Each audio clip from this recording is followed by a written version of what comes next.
Bosganda hamma axlatni o'zi bilan olib ketish kerak bo'ladi. Unitaz tanlaganda nimalarga ahamiyat berish kerak bo'ladi? Bugun sizlar bilan shuni ko'rib chiqamiz. Birinchi o'rinda unitazni dizayniga ahamiyat berish kerak. Unitazni dizayni xonani interyeriga to'g'ri kelishi kerak bo'ladi. Unitazni orqa qismi sizni montajingizga to'g'ri keladimi yo'qmi, shunga ham ahamiyat berish kerak. Bu ortiqcha ovoragarchilikni oldini oladi. Quyma bachokli unitazlar razdelniy bachokli unitazga qaraganda ancha baquvvat bo'ladi, sizga ko'p yil xizmat qiladi. Unitazni chinnisini oqligiga, silliqligiga va suv sachratmasligiga ahamiyat berish kerak. Krishkalarning materialiga ham bitta ahamiyat berib qo'yinglar. Oddiy plastikdan ko'ra zo'r plastik krishka ancha baquvvatroq. Hamma aytgan ma'lumotim bir teng, agarda unitazni ichki mexanizmi yaxshi ishlamasa.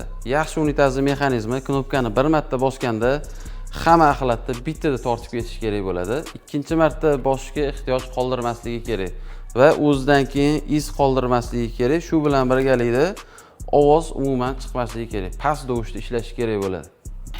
O'zi bilan olib ketish kerak bo'ladi. Mana shunaqa sifatli unitazlar kerak bo'ladigan bo'lsa, bemalol do'konimizga kelib xarid qilsanglar bo'ladi.